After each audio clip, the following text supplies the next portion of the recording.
माँ कुष्मांडा देवी चतुर्थ दिवस। दुर्गा जी का चौथा रूप कुष्मांडा देवी का है। हिंदू धर्म में मान्यता है कि जब ब्रह्मांड में अंधकार छा गया था, तब इन देवी ने अपनी मंद मुस्कान से पूरे संसार में उजाला कर दिया था और ब्रह्मांड का निर्माण किया था, और तभी से इन्हें कुष्मांडा देवी कहा जाता है। इनकी पूजा का मंत्र है, या देवी सर्वभूतेषु तुष्टि रूपेण संस्थिता, नमस्तस्ये नमस्तस्ये नमस्तस्ये नमो नमः। 5वां अध्याय। ऋषि बोले, पूर्व समय में शुंभ और निशुंभ नामक महाअसुरों ने अपने बल के मत से इंद्र के तीनों लोकों का राज्य और यज्ञ के भाग छीन लिए थे। वे दोनों सूर्य, चंद्रमा, कुबेर, धर्मराज और वरुण के अधिकारों को छीनकर साम्राज्य करने लगे। वायु और अग्नि के भी अधिकार छीनकर तथा देवताओं को हटाकर राज्य से अलग कर दिया। इस प्रकार देवतागण महाअसुरों से हारे हुए तथा स्वर्ग लोक से पृथक किए हुए अपराजिता देवी का स्मरण करने लगे और विचार किया कि भगवती ने हमें पहले वरदान दिया था कि मैं आपत्ति के समय स्मरण करने पर तुम्हारे संपूर्ण संकटों का नाश कर दूंगी। ऐसा विचार करके समस्त इंद्र आदि देवता हिमालय पर्वत पर जाकर विष्णु माया देवी की स्तुति करने लगे। देवता बोले, महादेवी शिव प्रकृति भद्रा के लिए हम सब निरंतर नमस्कार करते हैं। रुद्र नित्य गौरी धात्री ज्योत्सना में चंद्र स्वरूपिणी सुख स्वरूपा भगवती को हम नमस्कार करते हैं। कल्याणी वृद्धि और सिद्धि रूपा देवी को हम सब नमस्कार करते हैं। नैऋता देवी को नमस्कार है। राजग्रहण में लक्ष्मी रूपी तथा सर्वाणी देवी के लिए बारंबार नमस्कार है। दुर्ग पार सारा सर्व कारणी ख्याति और धूम्र स्वरूप को निरंतर नमस्कार है। अत्यंत सौम्य तथा रौद्र रूप देवी को हम सब नमस्कार करते हैं। जग प्रतिष्ठा तथा कृति स्वरूपा देवी को बार बार नमस्कार करते हैं। संपूर्ण जीव मात्र में विष्णु माया नाम से जो देवी कही जाती है, उनको नमस्कार है। जो देवी समस्त जीव मात्र में चेतना नाम से कही जाती है, उनके लिए नमस्कार है, उनको नमस्कार है, उनको बार बार नमस्कार है। जो देवी समस्त जीव मात्र में बुद्धि रूप से स्थित है, उनको नमस्कार है, उनको नमस्कार है, उनको बार बार नमस्कार है। जो देवी संपूर्ण जीव मात्र में निद्रा रूप से वास करती है, उनको नमस्कार है, उनको नमस्कार है, उनको बार बार नमस्कार है। जो देवी समस्त जीव मात्र में क्षुधा रूप से वास करती है, उनको नमस्कार है, उनको नमस्कार है, उनको बार बार नमस्कार है। जो देवी संपूर्ण जीव मात्र में छाया रूप से स्थित है, उनको नमस्कार है, उनको नमस्कार है, उनको बार बार नमस्कार है। जो देवी समस्त जीव मात्र में शक्ति रूप से स्थित है, उनको नमस्कार है, उनको नमस्कार है, उनको बार बार नमस्कार है। जो देवी संपूर्ण जीव मात्र में तृष्णा रूप से स्थित है, उनको नमस्कार है, उनको नमस्कार है, उनको बार बार नमस्कार है। जो देवी संपूर्ण प्राणियों में शांति रूप से स्थित है, उनको नमस्कार है, उनको नमस्कार है, उनको बार बार नमस्कार है। जो देवी समस्त प्राणियों में जाति रूप से स्थित है, उनको नमस्कार है, उनको नमस्कार है, उनको बार बार नमस्कार है। जो देवी समस्त जीव मात्र में लज्जा रूप से स्थित है, उनको नमस्कार है, उनको नमस्कार है, उनको बार बार प्रणाम है। जो देवी संपूर्ण जीव मात्र में शांति रूप से स्थित है, उनको नमस्कार है, उनको नमस्कार है, उनको बार बार नमस्कार है। जो देवी समस्त जीव मात्र में श्रद्धा रूप से स्थित है, उनको नमस्कार है, उनको नमस्कार है, उनको बार बार नमस्कार है। जो देवी समस्त जीव मात्र में कांति रूप से स्थित है, उनको नमस्कार है, उनको नमस्कार है, उनको बार बार नमस्कार है। जो देवी समस्त जीव मात्र में लक्ष्मी रूप से स्थित है, उनको नमस्कार है, उनको नमस्कार है, उनको बार बार नमस्कार। जो देवी समस्त जीव मात्र में वृद्धि रूप से स्थित है, उनको नमस्कार है, उनको नमस्कार है, उनको बार बार नमस्कार है। जो देवी समस्त जीव मात्र में स्मृति रूप से स्थित है, उनको नमस्कार है, उनको नमस्कार है, उनको बार बार नमस्कार है।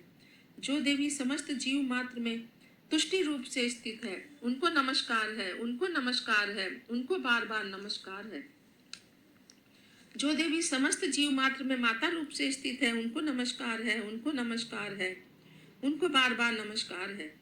जो देवी समस्त जीव मात्र में भ्रांति रूप से स्थित है, उनको नमस्कार है। जो देवी समस्त इंद्रियों तथा अखिल जीव मात्र की अधिष्ठात्री है और समस्त जीव मात्र में निरंतर व्याप्त रहती है, उनको बार बार नमस्कार है।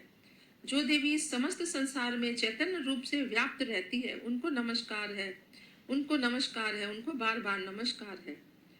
पूर्व समय में अपने अभीष्ट फल प्राप्ति के लिए देवताओं ने जिनकी स्तुति की थी तथा देवराज इंद्र ने बहुत दिनों तक जिनका पूजन किया था, जो संपूर्ण मंगल का कारण है, वह ईश्वरी हम सब की आपत्तियों को दूर कर कल्याण करे। प्रचंड दैत्य से कष्ट पाकर इसी समय सभी देवता शरण में आकर जिसको नमस्कार करते हैं और शक्ति सहित बिना पूर्वक जिसका ध्यान करते हैं, वह ईश्वरी तत्क्षण हमारे संकट को दूर करे। ऋषि बोले, राजन, इस प्रकार देवगण की प्रार्थना करते समय श्री पार्वती जी वहां गंगा जल से स्नान करने के लिए आई। तदंतर ही पार्वती जी के अंश से शिवा प्रकट होकर कहने लगी, यह समस्त देवता स्वर्ग से शुंभ के निकालने से और निशुंभ से संग्राम में हारने से मेरी प्रार्थना कर रहे हैं।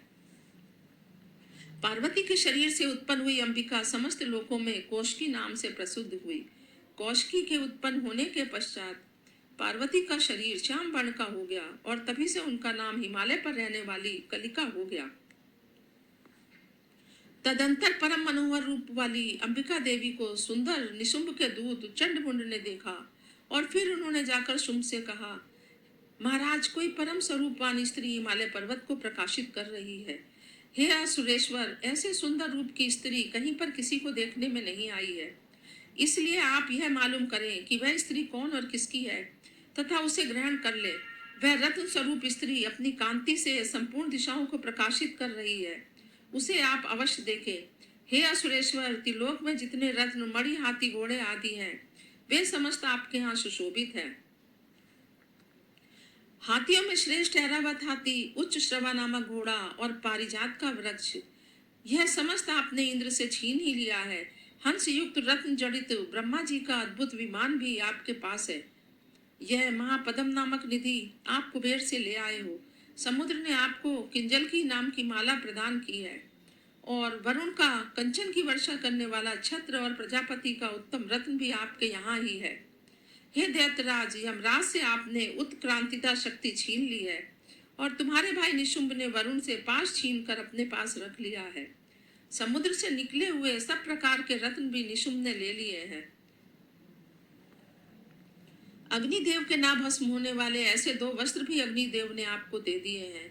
दैत्यराज, आपने इस तरह सभी रत्न को एकत्रित कर लिया है और फिर आप स्त्रियों में रत्न रूप कल्याण करने वाली उस स्त्री को क्यों नहीं लाते?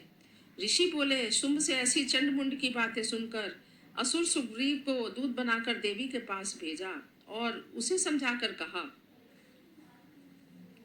मेरी आज्ञा से उससे इस तरह कहना तथा ऐसा कार्य करना कि वह शांति पूर्वक राजी खुशी से मेरे पास चली आए।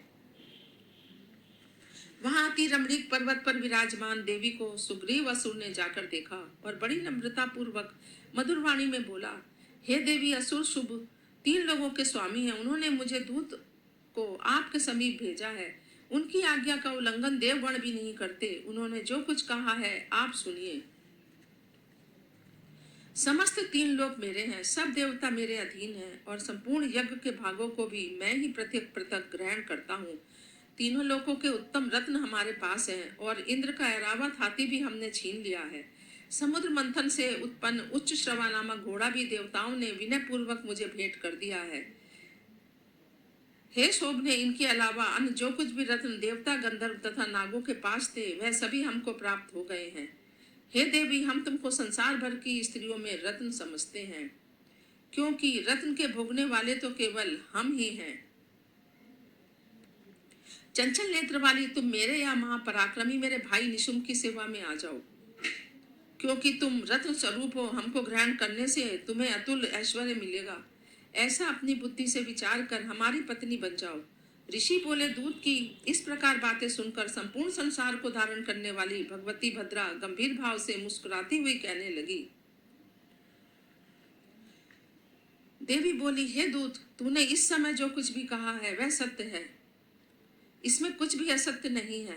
शुंभ निशुंभ 3 लोगों का राजा है और निशुंभ भी उसी का समान पराक्रमी है, परंतु इस विषय में मेरी जो प्रतिज्ञा है उसे मैं किस तरह झूठा करूं? मैंने जो प्रतिज्ञा की है उसे सुन। जो मुझे संग्राम में जीत कर मेरे अभिमान को खत्म कर देगा तथा मेरे समान बलवान होगा, वही मेरा पति होगा। इसीलिए शुंभ अथवा निशुंभ असुर यहाँ आए, मुझे जीत लें और तत्काल ही मेरे साथ विवाह कर ले। दूत बोला, हे देवी, तुझे बड़ा अभिमान है, मेरे सामने इस प्रकार की बातें मत कह। तीनों लोकों में ऐसा कौन पुरुष है जो शुंभ और निशुंभ के सामने खड़ा हो सके? अन्य असुरों के सामने समस्त देवता युद्ध में नहीं ठहर सकते, तुम अकेली किस तरह उनके सामने युद्ध में ठहर सकोगी? इंद्र आदि सभी देवता जिन शुंभ निशुंभ के आगे नहीं ठहर सके, तुम स्त्री होकर उनका सामना किस भांति कर सकोगी?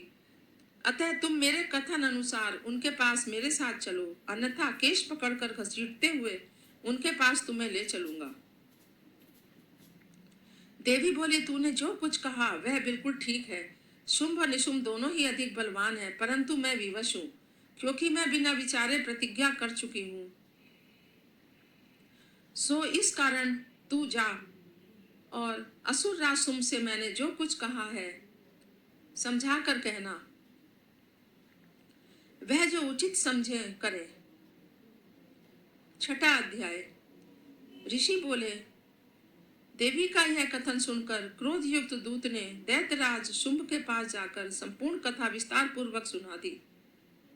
तब दूत से सब बातों को सुनकर असुर राज ने क्रोधित होकर असुर सेनापति धूम्रलोचन से कहा, हे धूम्रलोचन, तुम शीघ्र ही अपनी सेना सहित वहां जाओ और उस दुष्ट के केश पकड़कर घसीटते हुए बलपूर्वक यहाँ ले आओ। यदि उसकी रक्षा करने कोई देवता या गंधर्व आए तो उसे अवश्य मार डालना। ऋषि बोले, इस प्रकार शुंभ की आज्ञा लेकर धूम्रलोचन 7000 असुरों की सेना लेकर वहां शीघ्र ही पहुंच गया और देवी को देखकर ललकार कर कहा, तू बहुत शीघ्र शुंभ और निशुंभ के समीप चली जा।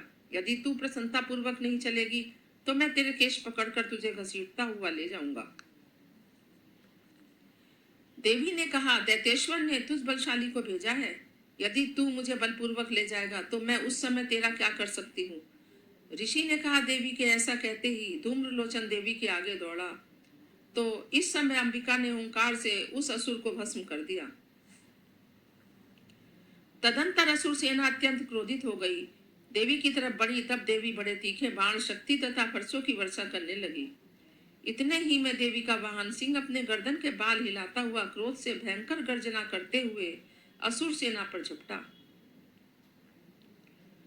उसने कितनों को पंजों से, कितनों को मुख से तथा दाढ़ से घायल करके मार दिया। उसने अपने नाखून से कितने ही असुरों के पेट फाड़ दिए तथा पंजों की मार से कितने ही असुरों के शरीर से धड़ अलग कर दिए। कितने असुरों की भुजाओं और सिरों को काट डाला और अपने गर्दन के बालों को हिलाता कुछ व्यक्तियों के धड़ को फाड़ कर रक्तपान करने लगा। उस महाबली सिंह ने क्षण मात्र में असुरों की समस्त सेना को धराशायी कर दिया।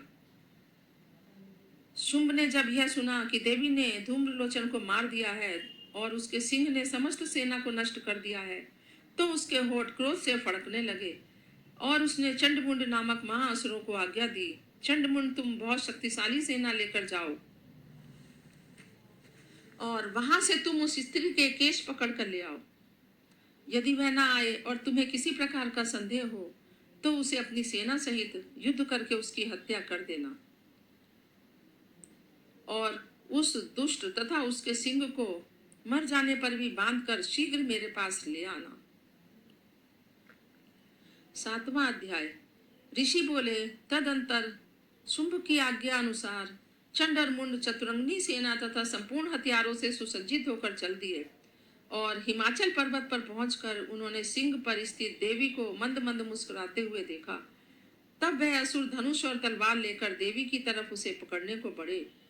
तब उन शत्रुओं को इस प्रकार देख अंबिका ने क्रोध किया तो भगवती का मुंह श्याम रंग का हो गया और उनकी टेढ़ी भवें तथा माथे की सुकड़न से तत्क्षण ही उसमें से तलवार और पाश लिए चीते के चर्म की साड़ी तथा नरमुंडों की माला पहने हुए, विचित्र खड़ग धारण किए हुए, भयानक सूखा शरीर, हड्डियों का ढांचा, वह अति लंबे शरीर वाली, जीभ को मुख से बाहर लपलपाते हुए, भयंकर लाल लाल आंखें जो भीतर को घुसी हुई थी, ऐसी भयंकर विकराल मुखी काली प्रकट हुई। उनके भयंकर शब्द से सभी दिशाएं गूंज उठी। वह देवी असुरों की सेना पर टूट पड़ी और असुरों का भक्षण करने लगी। पार्श्व रक्षक अंकुशधारी महावत योद्धा और घंटा सहित हाथियों को हाथ में पकड़कर मुंह में डाल लेती थी। इसी प्रकार घोड़े, रथ तथा युद्ध करने वाले सारथी समेत योद्धाओं को पकड़ पकड़ कर मुख में डालकर दांतों से चबा रही थी। किसी के केशों को पकड़कर, किसी की गर्दन दबाकर, किसी को पांव से कुचलकर, किसी को छाती से धक्का देकर मार दिया था। उन व्यक्तियों के द्वारा फेंके गए अस्त्र और महाअसुरों को अपने मुख से पकड़कर दांतों से चबाकर चुनकर डालती थी। इस प्रकार दुष्ट आत्मा बड़े शरीर वाले असुरों की समस्त सेना में कितनों को तलवार से काटते हुए काली देवी ने विकट अट्टहास किया। उस समय मुख में दांतों की प्रभा से अति उज्जवल दिखाई पड़ती थी। फिर देवी उठकर हूम शब्द का उच्चारण करती हुई तलवार लेकर महादैत्य चंड के पीछे दौड़ी और उनका केश पकड़कर खड़क से सिर काट दिया। चंड को मरा देख मुंड भी देवी की तरफ दौड़ा तो क्रोध युक्त हो देवी ने उसे भी तलवार से मारकर धरती पर डाल दिया। चंड और मुंड को मरा हुआ देखकर शेष बची हुई सेना वहां से भाग निकली।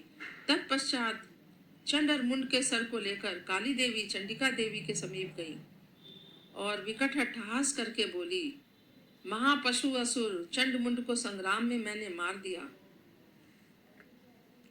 अब आप इस युद्ध यज्ञ में शुंभ और निशुंभ को मारना। ऋषि बोले, चंड और मुंड दोनों के सिरों को लाते हुए देख काली देवी से कल्याणकारिणी देवी मधुर शब्दों में बोली, हे देवी, तुम चंड और मुंड दोनों महाअसुरों को मारकर मेरे समीप ले आई हो। इस कारण आप संसार में चामुंडा देवी के नाम से विख्यात हो जाओगी। 8वां अध्याय। ऋषि बोले, जब चंड और मुंड महाअसुरों का देवी ने बहुत सी सेना सहित संहार कर दिया तो असुरेश्वर प्रतापी शुंभ ने अत्यंत क्रुद्ध हो अपनी संपूर्ण सेना को संग्राम के लिए कूच करने का आदेश दिया और बोला, आज 86,000 असुर सेनापति और 84 कंबू असुर सेनापति अपनी सेना को लेकर संग्राम को जाएं। कोटिवीर नाम वाले असुरों के 50 कुल धूम्र वंश में उत्पन्न हुए 100 कुल कालक मौर्य वंशी तथा कुल के वंशी असुर युद्ध में लड़ने के लिए मेरी आज्ञा से शीघ्र चले आए। भयंकर शासक असुर राजशुंभ ऐसी आज्ञा देकर कई हजार महासेना को अपने साथ लेकर युद्ध को चल दिया। उसकी भयानक सेना को चंडिका देवी ने अपनी ओर आते देख धनुष की टंकार से पृथ्वी और आकाश को बुझा दिया।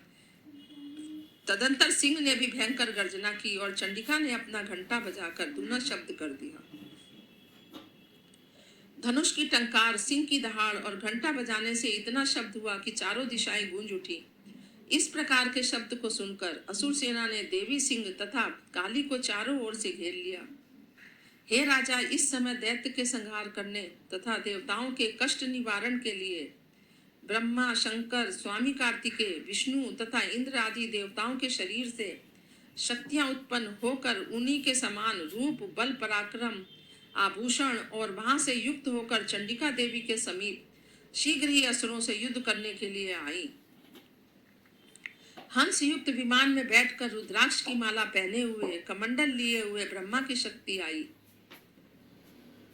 इसलिए उनका नाम ब्रह्माणी हुआ। शिव की शक्ति वृषभ पर सवार होकर त्रिशूल को हाथ में लिए महानाग का कंकण और चंद्र रेखा से सुशोभित हो वहां आई। स्वामी कार्तिकेय की शक्ति कुमारी अंबिका देवी उन्हीं के समान स्वरूप धारण करके मोर पर बैठकर शक्ति के लिए असुरों से युद्ध करने को वहां आई। भगवान विष्णु की शक्ति गरुड़ पर बैठकर शंख, चक्र, गदा, धनुष और खड्ग को हाथ में लिए वहां आई। यज्ञ वारही की शक्ति वारही सुंदर शरीर को धारण किए हुए वहां आई। नरसिंह भगवान की नरसिंगी शक्ति उनके समान शरीर धारण किए हुए वहां आई, जिनके गर्दन के केश हिलने से आकाश में संपूर्ण तारागण हिलने लगते थे।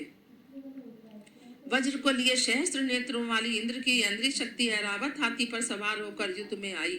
फिर देव शक्तियों सहित चंडिका देवी से महादेव जी ने कहा कि मेरी प्रसन्नता के लिए तुम इन असुरों का विनाश करो। तत्पश्चात देवी के शरीर से अत्यंत उग्र स्वरूप धारण किए हुए चंडिका देवी प्रकट हुई, जिसकी चिक्कार सैकड़ों गिद्धड़ों के समान थी। उस अपराजिता देवी ने धूम्रपान जटा वाले शंकर जी से कहा, हे भगवान, आप मेरे दूत बनकर अत्यंत गर्वीले शुंभ, निशुंभ तथा अन्य असुर जो युद्ध करने के लिए वहां उपस्थित हैं, उनसे जाकर कहना,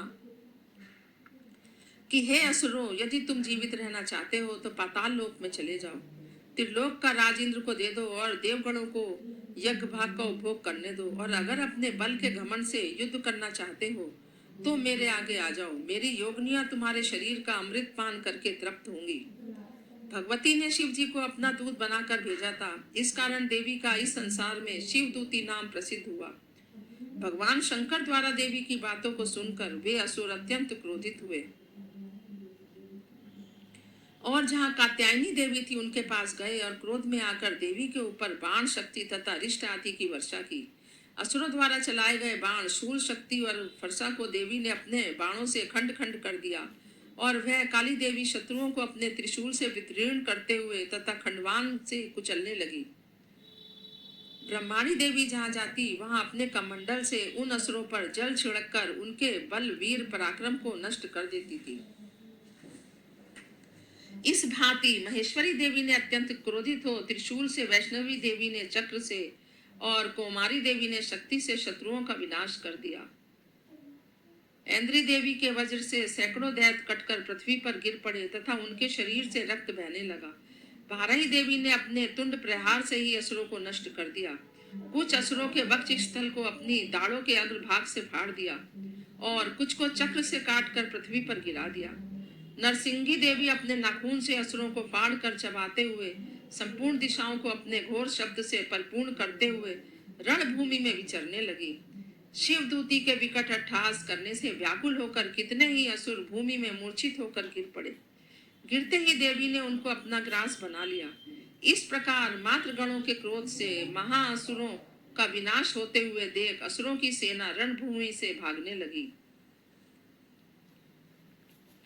और उनको इस प्रकार भागते हुए देख रक्त बीज नामक महाअसुर क्रोध युक्त होकर युद्ध स्थल में लड़ने आया। इस असुर के शरीर से रक्त की बूंद पृथ्वी पर पड़ते ही उसी के समान बलवान एक दूसरा महादैत्य पृथ्वी पर उत्पन्न हो जाता था। रक्त बीज हाथ में गदा लेकर ऐन्द्री देवी से लड़ने लगा। तब देवी ने वज्र से उस पर प्रहार किया। तदंतर वज्र प्रहार के लगते ही शरीर से बहुत सारा रक्त गिरा और उससे जितनी रक्त की बूंदें पृथ्वी पर गिरी उतनी ही संख्या में उसी के समान स्वरूप और पराक्रम वाले वीर असुर उत्पन्न हो गए। वहां संपूर्ण दैत्य शस्त्रों की वर्षा कर मात्र गणों के साथ घोर युद्ध करने लगे। फिर देवी ने वज्र प्रहार से उसका सिर काट दिया और उससे जो रक्त बहा उससे हजारों रक्त बीज दैत्य उत्पन्न हो गए। तब वैष्णवी देवी ने चक्र मारा और ऐन्द्री ने गदा मारी। वैष्णवी के चक्र से कटने पर उसके शरीर से जो रक्त बिंदु गिरे उससे हजारों असुर उत्पन्न हो गए जिनसे संपूर्ण विश्व व्याप्त हो गया। कौमारी ने शक्ति से, बारही ने खड्ग से और माहेश्वरी ने त्रिशूल से उसको मारा। उस महाअसुर रक्त बीज ने क्रोध युक्त होकर समस्त मात्र शक्तियों पर गदा से पृथक पृथक प्रहार किया। तब शक्ति और त्रिशूल आदि के प्रहार से उसके शरीर से जो रक्त की धारा पृथ्वी पर गिरी उससे सैकड़ों असुर उत्पन्न हुए। इस प्रकार उस असुर के रुधिर से उत्पन्न हुए असुरों से संपूर्ण विश्व व्याप्त हो गया। तो देवताओं को भय हुआ और देवताओं को दुखी देख चंडिका काली से बोली, हे चामुंडे, अपना मुंह बड़ा करो और मेरे शस्त्र के प्रहार से मारे गए असुरों के शरीर से गिरे हुए रक्त से उत्पन्न महाअसुरों को आप भक्षण करो। इस प्रकार युद्ध में रक्त से उत्पन्न असुरों का भक्षण करती हुई भ्रमण करोगी तो उस असुर का संपूर्ण रक्त नष्ट हो जाएगा और इस प्रकार आप उन असुरों का भक्षण कर लोगी तो अन्य नए असुर उत्पन्न नहीं हो सकेंगे। इस तरह काली देवी को समझाकर देवी ने रक्त बीज पर त्रिशूल से प्रहार किया और तत्काल रक्त बीज के रक्त को काली ने अपने मुख से पी लिया। उस समय चंडिका पर रक्त बीज ने गदा से प्रहार किया परंतु देवी के ऊपर गदा को मारने से कुछ भी असर नहीं हुआ और उस घायल असुर के शरीर से रक्त गिरने लगा। उस रक्त को चामुंडा ने पीना प्रारंभ कर दिया और उससे उनके मुंह में असुर होने लगे। उन असुरों को चामुंडा खा जाती तथा रक्त पी जाती थी। तब देवी ने शूल, वज्र, बाण, तलवार आदि के प्रहार से रक्त बीज को मार डाला। हे राजा, इस प्रकार शस्त्रों के प्रहार से घायल और रक्त सहित होकर रक्त बीज पृथ्वी पर गिर पड़ा। हे राजन, उस रक्त बीज के पृथ्वी पर गिरते ही देवता अत्यंत प्रसन्न हुए और मात्र शक्तियां उन महाअसुरों का रक्त पीकर मदोन्मत्त हो नृत्य करने लगी। धन्यवाद। कृपया मेरे चैनल को लाइक और सब्सक्राइब करके बेल आइकन का बटन जरूर दबाएं।